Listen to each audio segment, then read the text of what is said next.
Hola, muy buenas noches, días, tardes, dependiendo cuando vean las grabaciones de estas sesiones, ya que en este momento, bueno, pues no tenemos algún compañero de manera síncrona. Entonces, bueno, continuamos con nuestra segunda parte de esta sesión de viernes 28 de julio del 2023 en nuestra primera semana del módulo 4, textos y visiones del mundo. Vamos a continuar entonces, estuvimos viendo en la sesión anterior, nos quedamos, terminamos de ver los elementos de análisis de una obra literaria, esos elementos que necesitamos ubicar para poder analizar una obra a profundidad, ¿sí? Por ejemplo, en este caso, vamos ahora a ver algo que hemos estado comentando desde el inicio, la importancia del contexto, ¿verdad? El contexto de la obra, el contexto del autor, esto que hacemos incluso antes de leer una obra literaria, conocer primero un poco acerca de la obra, un poco acerca del autor. Esto nos da un punto de partida y nos ayuda a interpretar mucho mejor y mucho más fácil las obras literarias. Entonces, hemos estado hablando, se han dado cuenta que se ha estado preguntando, incluso en las actividades de esta semana, acerca del contexto del autor. ¿Cuál es el contexto del autor? La realidad que rodeaba al autor cuando creó la obra. Es decir, cómo se encontraba el autor, qué edad tenía, a qué se dedicaba, si era casado, soltero, viudo incluso, tenía familia, hijos o no, algunas experiencias que hayan marcado su vida, ¿sí? Eh, si él pertenecía a alguna corriente política, social, económica, cultural, ¿sí? Las visiones de esa época, en fin, todos esos elementos nos ayudan a conocer, a darnos cuenta por qué el autor se expresa como se expresa, ¿sí? Digamos que el autor le tocó crear su obra literaria en tiempos, por ejemplo, de la Segunda Guerra Mundial, seguramente va a tener una manera de expresarse algo emotiva, ¿verdad? Por esos acontecimientos, esa cruda realidad, aunque luego a veces, justo en esos contextos tan adversos, los autores crean obras maravillosas. En el caso de, por ejemplo, se me ocurre ahorita del Principito, a propósito que voy a poner el ejemplo de Antoine de Saint-Exupéry, pues bueno, Antoine de Saint-Exupéry creó esta obra en esa época, en tiempos de la Segunda Guerra Mundial, y una obra tan motivante, tan inspiradora. Pensaríamos que al contrario, el autor estaba viviendo algo fabuloso, todo lo contrario, ¿no? Entonces, vean la importancia de conocer el contexto del autor, ¿sí? Para poder interpretar mejor una obra literaria. Este es un ejemplo de contexto del autor. Francés, nacido en 1900, Antoine de Saint, ya consolidado escritor, merecedor de varios premios de literatura y piloto militar. Al momento de estallar la Segunda Guerra Mundial, lo que les comentaba, huye de Francia ocupada por los alemanes en 1940 y llega a Estados Unidos con la intención de cumplir su misión personal de convencer al gobierno estadounidense de declararle la guerra a los nazis.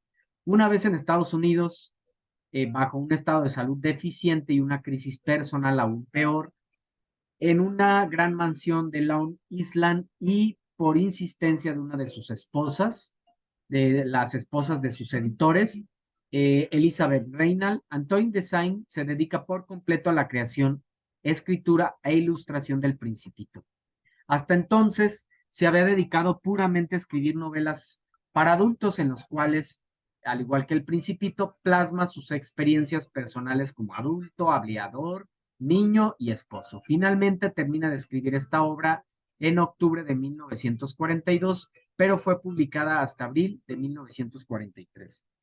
Claro, ¿verdad? Que conocer eh, estos datos nos ayuda a entender mucho mejor la obra. Sí, la vivimos de una manera, pues digamos que hasta más sensible, porque ya conocemos un poco más del autor. Vamos ahora al contexto de la obra. Es exactamente lo mismo, pero ahora con referencia a la obra. ¿Cuál es el contexto de la obra? Es el entorno o el espacio que sirve de marco para entender un determinado episodio. Adquieren importancia las circunstancias que ayudan a comprender un mensaje. Las circunstancias políticas, económicas, sociales, culturales, religiosas, en fin, todo esto es contexto social. Todas las circunstancias que rodean al surgimiento de la obra. Vamos a ver un ejemplo. Igual en torno a El Principito de Antoine de Saint. Fíjense, anteriormente nos referíamos todo al autor, ahora nos vamos a referir a la obra. Publicado en Francia luego de su liberación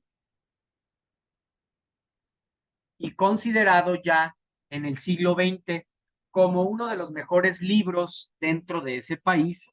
Desde entonces, El Principito fue y es uno de los libros más leídos, traducidos y vendidos en el mundo.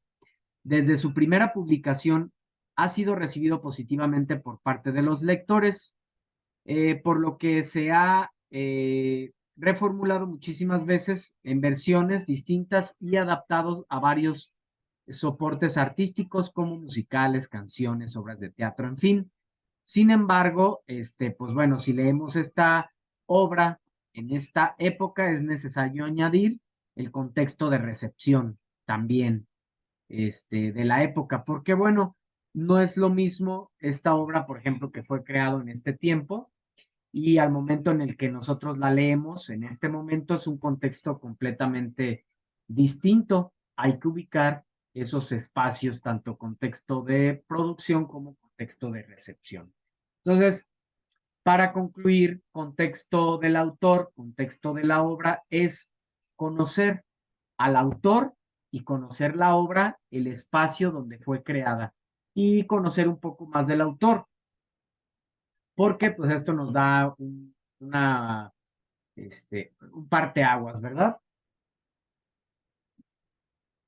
Nos da información de la obra y del autor para poder interpretarla de una manera más sencilla.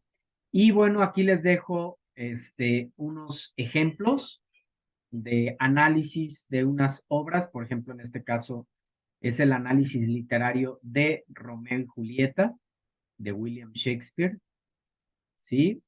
Por ejemplo, aquí está el argumento, el contexto del autor primero, luego acá el argumento, personajes, ¿sí? Para que tengan ejemplos de cómo poder realizar sus actividades. Vamos ahora al lenguaje connotativo y al lenguaje denotativo. Estos dos tipos de lenguaje, eh, por un lado, el lenguaje denotativo, el lenguaje que estoy utilizando en este momento, ¿verdad? Este lenguaje que utilizo en este momento es un lenguaje denotativo, ¿sí? Denotativo. Pero hay otro tipo de lenguaje, el lenguaje connotativo. Y el lenguaje connotativo justo es el que ocupamos en el arte, es el que ocupamos en la literatura, en los textos literarios, el lenguaje connotativo, ¿sí? Entonces, vamos a ver las diferencias. El lenguaje connotativo es un lenguaje figurado, es un lenguaje artístico, y el lenguaje denotativo es claro, es objetivo, es específico. Por ejemplo, el que utilizo en este momento. Aquí unos ejemplos para que podamos diferenciarlo claramente. De manera denotativa, es decir, de manera objetiva, corazón es un órgano muscular que bombea sangre. Ese es el corazón de manera denotativa. De manera connotativa, el corazón es amor. Literalmente el corazón es amor. No, de manera figurada, de manera artística, ¿sí? Lenguaje figurado. De manera denotativa esta expresión, la lluvia caía abundantemente, ¿sí? Esa es de manera clara, de manera objetiva y específica. De manera connotativa, de manera figurada, la lluvia de sus ojos dejaba ver su tristeza. Esto es artístico. Este es un lenguaje connotativo. Este es el lenguaje que se utiliza en los textos literarios. Si utilizar un lenguaje común, cotidiano, denotativo, pues no habría, no sería arte, porque el arte es una manifestación de emociones, sentimientos, pero de manera estética. Y a través de manera creativa y a través del uso de este tipo de lenguaje es que queda de manifiesto el arte, la parte creativa, ¿sí? Por ejemplo, de manera denotativa, la estrella son astros que poseen luz propia. De manera connotativa, las estrellas de sus ojos iluminaban el firmamento. ¿Literalmente alguien puede iluminar con los ojos? Sabemos que no, ¿verdad? Es ese lenguaje artístico, es ese lenguaje connotativo. Luz, el término luz de manera denotativa, la luz es una energía electromagnética que puede ser percibida visualmente. Eso es la luz. De manera connotativa, decimos que la luz de la inteligencia humana es un lenguaje figurado. ¿Sale? Entonces, vamos a ver estos 4 tipos de figuras literarias que son formas de lenguaje connotativo, formas de lenguaje figurado. Primeramente tenemos a la metáfora. Yo creo que todos hemos escuchado hablar de la metáfora. Una metáfora es aplicar el nombre de un objeto a otro con el que se observa alguna analogía o semejanza. Por ejemplo, su nombre es Dulcinea, sus cabellos son oro. Está comparando los cabellos con el oro. Ese es un lenguaje artístico, este es lenguaje figurado, este es un lenguaje connotativo. De manera concreta, esto es una metáfora. Su frente campos elíseos, sus cejas arcos de cielo, sus ojos soles, sus mejillas rosas, sus labios corales, perlas sus dientes, alabastro su cuello, mármol su pecho, marfil sus manos. Vean qué manera tan bella de describir a su Dulcinea, Miguel de Cervantes Saavedra, en el Don Quijote de la Mancha. ¿Sí? Otro ejemplo de figuras literarias, el hipérbole. ¿Qué es un hipérbole? Una exageración. ¿Sí? Exagerar el verdadero concepto de las cosas, aumentándolas o disminuyéndolas. Por ejemplo, ¿sí? Tanto dolor se agrupa en mi costado que por doler me duele hasta el aliento. Qué exageración, ¿verdad? ¿Puede doler el aliento? Pues no, es una exageración. A veces estas figuras las utilizamos en nuestra vida cotidiana. Por ejemplo, eres más lento que una tortuga, ¿sí? Sin ti me moriría. Es una exageración. Ah, bueno, ese es un hipérbole. Son formas figuradas de utilizar el lenguaje. Tenemos otra figura literaria que es el oxímoron. El oxímoron, a ver, un poquito, aquí está. El oxímoron, qué caray, mira ahora. Vamos a abordar. Sí, el oxímoron es una figura literaria que consiste en combinar en una misma palabra dos términos contradictorios. Por ejemplo, sol de medianoche. Es un oxímoron porque sol y noche son opuestos.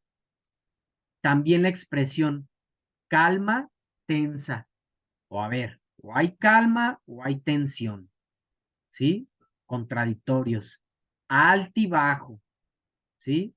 Muerto viviente, agridulce, de todo un poco, ángeles del infierno, pequeño, gran hombre, menos es más. Si se fijan, utilizamos mucho estos términos en nuestra vida cotidiana, ¿verdad? Son ejemplos de figuras literarias. Y por último, la comparación. La comparación se van a dar cuenta que es muy similar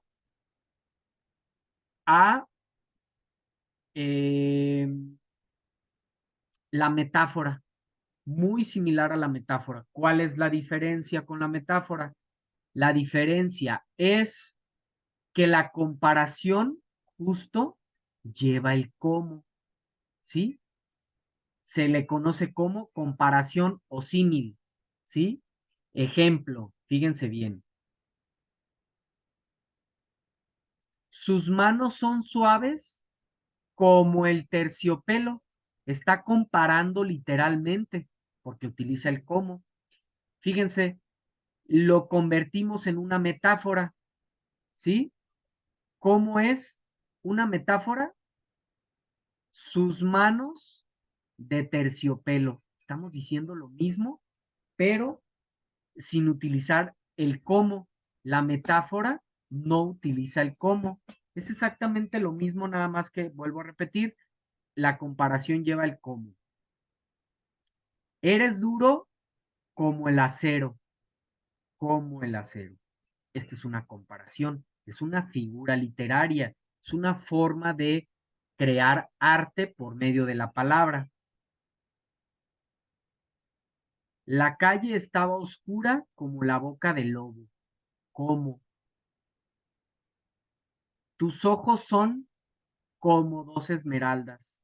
Si decimos tus ojos de esmeraldas, sería una metáfora, pero como utilizamos el cómo, entonces es una comparación. ¿Sale? Bien, mira, ahora, para profundizar en este tema, te compartí un esquema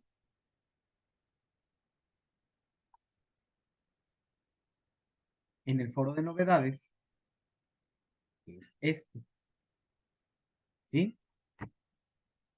Aquí vienen todas las figuras literarias. Pues para que te apoyes en la realización de tus actividades, como ya te decía, para que profundices más. Incluso si tú quieres escribir poesía, este recurso te va a servir bastante. Ahorita lo acerco un poco, pero primeramente quiero que lo veas así en general para que sepas ubicar. Fíjate bien. Figuras retóricas es lo mismo que figuras literarias. ¿Qué son las figuras retóricas o figuras literarias? Formas de utilizar el lenguaje connotativo, formas de utilizar el lenguaje artístico. Se dividen en cuatro. Hay figuras de dicción, hay figuras de pensamiento, hay figuras fónicas y existen los tropos, ¿sí? Figuras de dicción, hiperbatón, equívoco y juego de palabras. Son figuras de dicción. Si te fijas, en mayúscula está el nombre de la figura, su definición está en minúscula y en azul un ejemplo. Ahora, figuras de pensamiento se dividen en tres: descriptivas, lógicas y patéticas. Figuras de pensamiento descriptivas es la prosopografía, la etopeya, el retrato, el paralelo, la topografía. y en cada uno tienes un ejemplo, ¿sí? Figuras fónicas solo son dos, la aliteración y la onomatopeya. Y por último, los tropos, sinécdoque, metonimia y metáfora. Son todas las figuras literarias para que puedas conocer un poco más al respecto, ¿sí? A ver, quise acercarme un poco más, no sé por qué no me... Permítanme.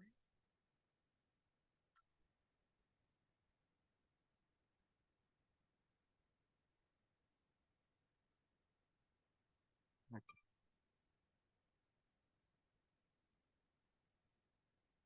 ¿sí? Figuras de dicción, el hiperbatón. ¿Qué es el hiperbatón? Alterar el orden normal de los elementos de una frase. ¿Cómo es eso? De verdes sauces hay una espesura. ¿Por qué se está alterando el orden normal de una frase? ¿Cómo diríamos primero? Utilizo mi lapicito, que es muy didáctico. ¿Cómo diríamos normalmente?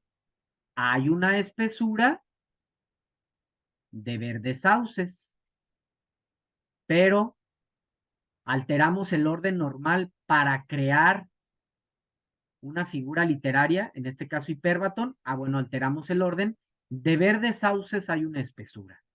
Y así sucesivamente con todas las figuras literarias, ¿no? Que hay. ¿Sí? Si hay alguna que tengas duda, alguna que quieras compartir, con todo gusto te la puedo explicar. Si es que creo que están muy claras todas y más porque, bueno, vienen los ejemplos, pero si hay alguna que quieras que profundicemos, adelante. Como te decía, estas, eh, estas figuras te van a servir para realizar tus actividades de la semana. ¿Sí? En este texto que tienes que crear utilizando los elementos de la narrativa, bueno, pues ya sabes, este, te puedes apoyar de este esquema. Eh, Nos vamos a quedar hasta ahí, ya tenemos más de una hora, por eso también ya no profundizo en las figuras, además de que no las vamos a ver en este módulo, como comentaba, es para ampliar nuestro aprendizaje, nuestro conocimiento. ¿Sale? Bueno, entonces,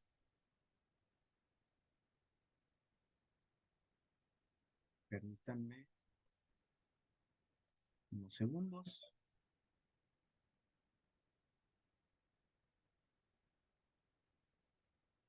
Y entonces con esto llegamos al cierre, al fin de nuestra sesión. Ojalá que pronto tengan la oportunidad de participar aquí en las sesiones de manera activa. Saben que estos espacios, participar de manera activa, pues te genera una participación extra, además de que puedes resolver tus dudas, hacemos sesiones más interactivas, en fin, hay muchísimas ventajas en el que participes de manera activa. Ojalá que para la siguiente semana te organices mejor y que puedas participar aquí. Quedo pendiente de cualquier duda, de cualquier comentario, de cualquier inquietud que tengas en torno a la realización de tus actividades. Y no sin antes, a ver, permítanme unos minutitos.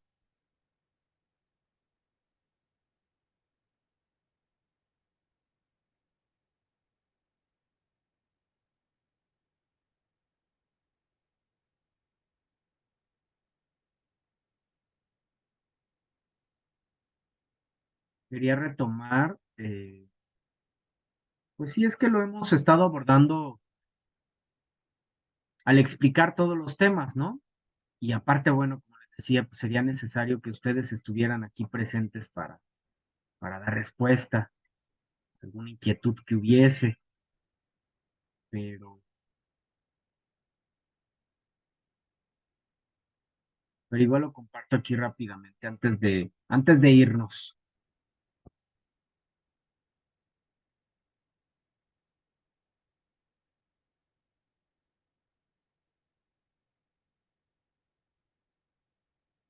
Entonces, aquí está nuestra, esta es la actividad integradora 2.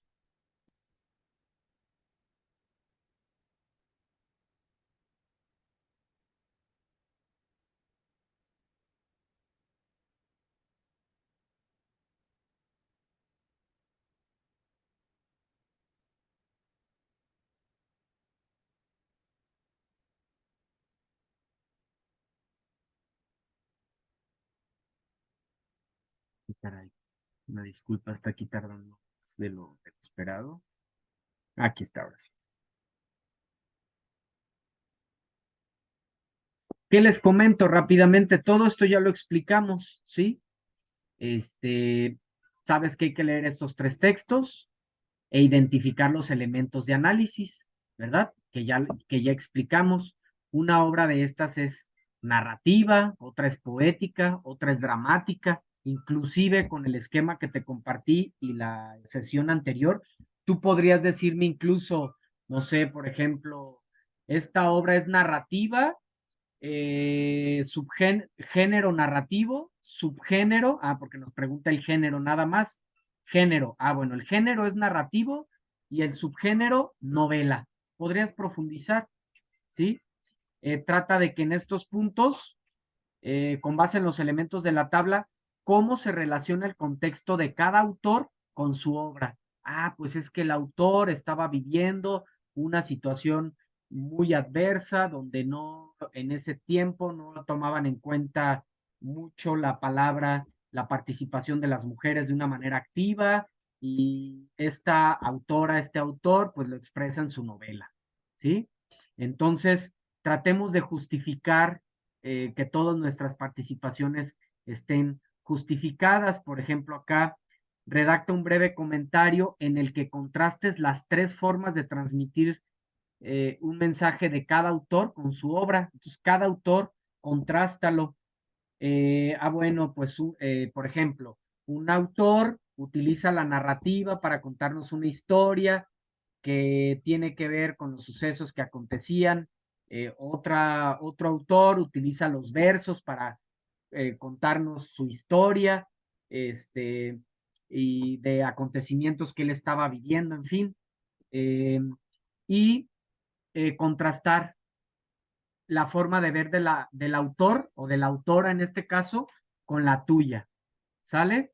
Eh, y por último, en la actividad integradora 2, ¿sí? Que en esta parte que te tengo que decir, que hay algún punto importante, este, donde he visto que, bueno, a veces son los más, mayormente los errores, en esta parte, tú tienes que redactar un texto con base en el perro y el cocodrilo, pero retomando los elementos de la narrativa. Sabemos que este texto está en verso, tú lo vas a contar con los elementos de la narrativa, es decir, vas a convertir este texto que es poético en una narración, ya no van a ser versos. Si lo vuelves a escribir en versos estaría mal. Ahora es utilizando los elementos de la narrativa.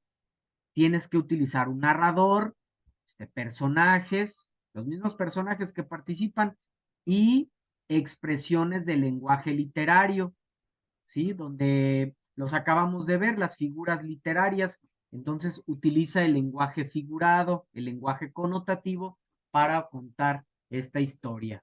¿Sale? Entonces son los puntos que principalmente, pues, he visto que a veces hay errores en esta parte, y que por eso, bueno, antes de terminar quise compartirlos nuevamente, aunque les digo, es inherente a la misma explicación, pero bueno, les mencioné ahí puntos concretos en los que a veces se cae, pues, en dicho error. Entonces, con esto, ahora sí cerramos nuestra sesión de viernes. Que pasen un buen fin de semana, que pasen buena noche, y estamos al pendiente de cualquier duda, cualquier inquietud. Mi nombre es Martín Eduardo González Cortés, asesor virtual aquí en Prepa en Línea Z. Hasta la próxima, muchas gracias, nos vemos.